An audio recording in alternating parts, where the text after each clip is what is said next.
पड़ेगा क्या मुस्लिम हिंदू प्लैंक अगर जैसे दिल्ली में अलग अलग लड़े, कांग्रेस कई सीटों पर वोट कटवा हो गई और आम आदमी पार्टी का डब्बा हुआ गोल। यही पश्चिम बंगाल में भी अबू अलग अलग लड़ना मुश्किल भरा साबित हो सकता है क्या? लेकिन कोई और चारा भी नहीं है। नहीं गरिमा जी, आप क्या कहना चाहते हैं? हम एकदम चुनाव मत लड़े क्या? हम तो अपना चुनाव लड़ेंगे।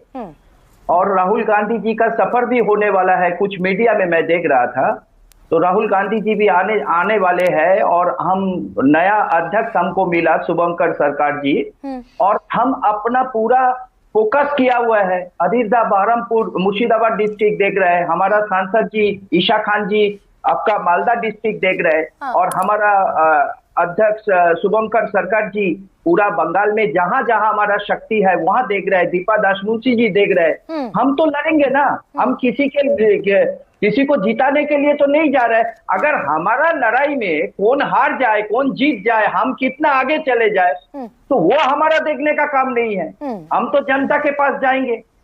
रही बात आपने जो हिंदू मुस्लिम का और बीजेपी का सक्सेस की बात कर रहे, तो गरिमा जी मैं एक छोटी सी कहानी आपको सुनाना चाहता हूं।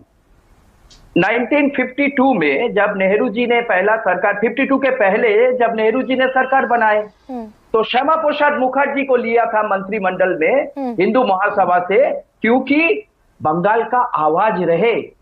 इंदिरा गांधी जी के टाइम पे वित्त मंत्री प्रणब मुखर्जी हुआ करते थे, क्योंकि बंगाल का आवाज रहे। नहीं, लेकिन अबू एक सेकेंड भाई, ये सब 52 तक पहुंचेंगे, 57 तक पहुंचेंगे, लेकिन इतनी हालत खराब हो गई। 34 साल का लेफ्ट का शासन उखाड़ा ममता बनर्जी ने।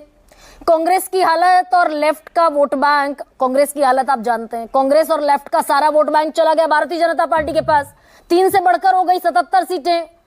वोट बैंक आपका कहां है और बीजेपी का कहां है? आप 3% के वोट शेयर पर भी नहीं है, 2.93% आपका वोट शेयर है।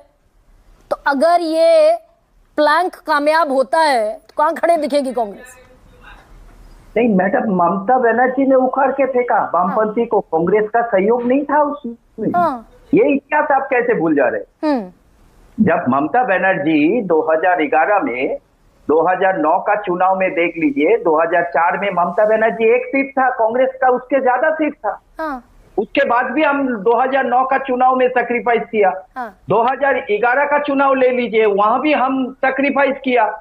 हमने सारा संसाधन दिया ममता बनर्जी को। बाद में ममता बनर्जी ने फिर 22 से घटकर हो गई ना 0, 42 से घटकर अबू 2011, 2016, 2021 सब पीछे छूट गया। मैं सीधा सवाल, सरल सवाल अब 2026 का पूछ रही हूं, और 2026 का सवाल यह है, आप 0 पर हैं, बीजेपी 77 पर है और 215 पर है तृणमूल कांग्रेस, और आरएसएस आउटरीच करने की पुरजोर कोशिश में है। और आप जानते हैं हिंदू मुस्लिम प्लैंक पर बीजेपी को फायदा होता है।